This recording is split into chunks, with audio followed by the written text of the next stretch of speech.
Take some water at a known buffering capacity and a known temperature. We add it to cracked grain that has been milled. We then sieve off the solids, ending up with a sugary liquid. We boil it. We add hops, which add bitterness. At the end of the boil, we add hops again, which add a fruity or aromatic character. We chill it down and then add yeast. And theoretically, the yeast will start eating the sugars and carbon dioxide and ethanol will happen. The yeast will drop out of solution. We filter it and we put it in a package. In this case, it'll be one of 7 kegs. And then boom, that's beer.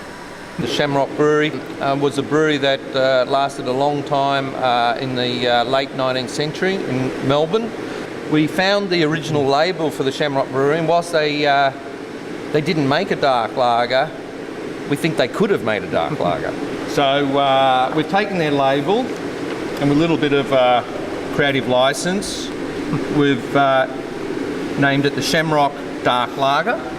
A very important part about it is the actual Pilot Brewery, which Marcus has put together, and he can probably give us a bit of a rundown about the Pilot Brewery. Yeah, sure. From my point of view, it's a relatively simple system. It's 1 pump, 2 vessels. In terms of the technology, that's a little bit more advanced. We've tried to mirror a lot of the facets that are available to us on the main system and have that reflected in the smaller one. It's steam jacketed, so it's nice and gentle. It uses a lot of the existing infrastructure from the large brewery, and I think, again, the easiest way to understand it's going to be to see it in operation today. A certain amount of the hop component that we measure in our standard tests for IBUs seem to stick to stainless steel the first time it's ever been in contact with beer. After it's been in contact with beer once, then the beer becomes reproducible.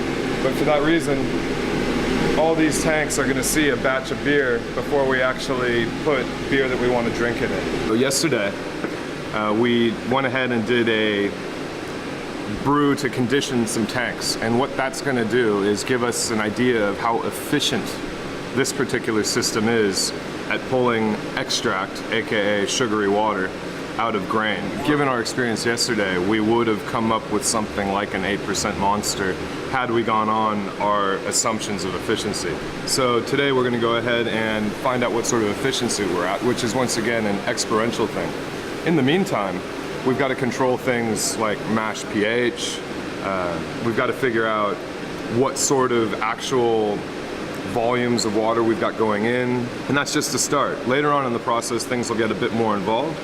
We've got some mathematics right here indicating what sort of buffering capacities we're looking at, what sort of extract and efficiency we're looking at, and finally what sort of bitterness we'd like to see. And with respect to the buffering capacity, that's something that's very interesting because the mineral character is something that will often prop up certain flavors and hide others.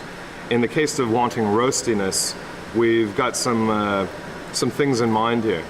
Now, the buffering capacity is also related to the way that the yeast will ferment. In particular, calcium is something that yeast require. The way that it works is it's simply a cofactor for alcohol dehydrogenase 2. So as the yeast is eating sugar and converting it into alcohol, that very last step where alcohol is reduced, well, acetaldehyde is reduced into alcohol, you need calcium to actually physically bind to that enzyme to put it in the correct conformation to allow the enzyme to work freely in an aqueous solution of the cytoplasm of the yeast cell. We predicted that today we would need 86 kilos of malt in total. However, yesterday's efficiency appeared much higher. In terms of a set of calcium and buffering, we want to go ahead and get a relatively high final calcium concentration, but just enough of the various buffers here to get a reasonable extraction of what we consider to be acidic, let's say reductones, or aka a class of molecules that will typically be dark in color that are associated with the roasting process of the malt. Now, earlier on I mentioned that beers way back when were quite often dark, but not on purpose. The kilning process was not necessarily as precise or gentle as it is today. Here we're trying to let that flavor stand out on its own and really make it shine. So we think that with a certain amount of thoughts on buffering capacity, we would really be able to drive that. Finally, once we actually do get a fermentable known gravity or known extract, let's say wort, which is the sweet water that we ferment, we make it hopped wort. And here we've backpedaled on the hops so that we can allow, once again, the roasty flavor to show through. And also, the mineral character should be somewhat substantial to prop up that roasty character. So the hops are really, we think, really stepped back. Pretty low yet. But once again, when presenting a consumer a dark beer, they're already a bit intimidated. Why go much further in the game of intimidation and challenge with beer?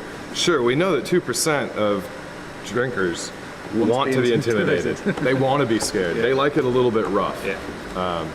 However, we're going to deliver something hopefully a bit more targeted, well thought out, and only intimidating on the visual level. How dark do you expect it to be? No, don't be afraid of the dark. This is low alcohol. It's not going to taste like a rubber boot or asphalt or even pavement. It should taste roasty, and a very accentuated roast-like character should come through in this beer, just gleaming behind the soft backdrop of a lager. It should be somewhat dry in its mouthfeel, and there should be very little perceived body to allow the roastiness once again to really stand out on its own. Effectively have beers that can be black yet transparent, and you have beers that can be black yet opaque. And yours will be the former. Correct. Yeah. So we don't want to go opaque on this one. So we're looking to be very dark yet still be transparent.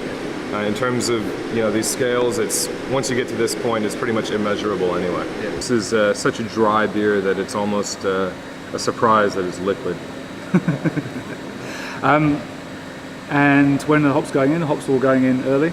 We're going to go ahead and take 33 grams of Pearly off the 133 and use that as a nucleation charge. Nucleation is a fancy word of saying that you want bubbles to form around the hop particles. You don't want the bubbles to just arbitrarily form anywhere, because then they'll just make foam. The hops do have a certain surfactant character, which I'm sure you're familiar with, and you always want to have a little bit at the beginning to, let's say, ameliorate your over foaming when you're trying to come up to a boil. This is the first attempt of the Pilot Brewery, but you reckon it's 100%? Yeah, I mean, we've been sitting on this thing for 6 months and it's just gathered dust, so it's good that it works. Doing the, let's say, the half attempt, the half brew yesterday helped to validate a lot of the processes. And today, James came down and things have gone, I mean, obviously there's still time for horrible explosions, but touch wood, things have gone really, really well. Okay, well, we're looking forward to try the brew, but it will be 30 days from today, or? Assuming it's got the same product cycle as the full steam, it's today plus 32 plus 1. And one of the reasons why we're very interested in doing this style of beer, which is a dark lager, it's described as a Schwarz beer, which is a German style of lager, was because it's very hard to actually experience that type of beer unless it's brewed locally. And that's one of the important things that we're all about. So it's a great opportunity for a microbrewery like ourselves to showcase a beer that has to be drunk super fresh. Is there any further briefing on hops that you would be curious about? I don't believe so. I believe that's been a very thorough and informative run through. Okay, cool. Well, let's go ahead and do this. Yeah. You want to go out and weigh them with me? Why not? Oh, okay, let's do that.